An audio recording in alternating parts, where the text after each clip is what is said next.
একবার কল্পনা করুন একটা অন্ধকার যেখানে আলো বলে কিছু নেই, এমন এক গহ্বর যেখানে সময় থেমে নেই, কিন্তু সময়ের কোনো অর্থও নেই।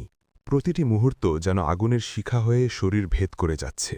সেখানে বন্দী আছে এক সত্তা, নাম তার জারিহ। একসময় সে ছিল মানুষের মাঝে এক অহংকারী ব্যক্তি। তার জ্ঞান ছিল, সম্পদ ছিল, ক্ষমতা ছিল, কিন্তু তার হৃদয় ছিল না বিনয়, না ছিল আল্লাহর ভয়। মানুষকে ছোট করা, সত্যকে অস্বীকার করা আর নিজের ইচ্ছাকে সর্বোচ্চ মনে করাই ছিল তার জীবন।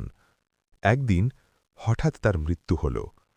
মাটির নিচে তার যাত্রা শুরু হল, কিন্তু সেটা শান্তির ছিল না, ছিল ভয়ঙ্কর এক সূচনা। প্রথম রাতেই সে অনুভব করল তার কবর সংকুচিত হয়ে আসছে। দেওয়ালগুলো যেন তার শরীরকে চেপে ধরছে। সে চিৎকার করতে চাইল, কিন্তু কণ্ঠ বের হল না। তারপর শুরু হল প্রকৃত শাস্তি। তার শরীরের চামড়া বারবার আগুনে পুড়ছে, ছাই হয়ে যাচ্ছে, আবার নতুন করে গজাচ্ছে।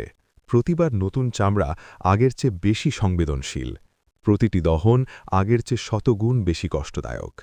একবার দুবার নয়, অসংখ্যবার। সে বুঝতে পারল এখানে মৃত্যু নেই।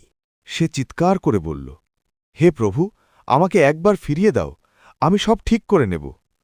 কিন্তু উত্তর এলো না। তার তৃষ্ণা লাগল, ভয়ঙ্কর তৃষ্ণা। তার গলা শুকিয়ে কাঠ। সে পানি চাইল। তখন তার সামনে আনা হলো এক পাত্র যেখানে ফুটছে আগুনের মতো তরল। সে ভয়ে পিছিয়ে গেল, কিন্তু তৃষ্ণা তাকে বাধ্য করল। যখন সে সেই তরল মুখে দিল, তার ঠোঁট, জিহ্বা, গলা সব গলে যেতে লাগল। ভেতরে লঙ্গগুলো যেন ফুটতে লাগল। সে আবার চিৎকার করল, কিন্তু আশেপাশে কেউ নেই। শুধু প্রতিধ্বনি, শুধু নিঃসঙ্গতা। সময় পেরিয়ে গেল, কিন্তু এখানে সময়ের কোনো হিসাব নেই।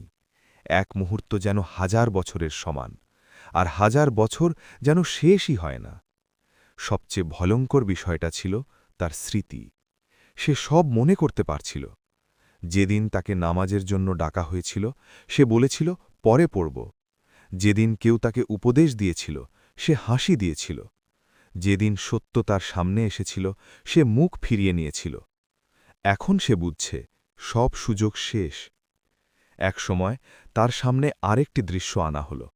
সে দেখল মানুষরা শান্তিতে আছে, যারা আল্লাহকে ভয় করত, যারা ছোট ছোট ভালো কাজ করত, যারা তওবা করত।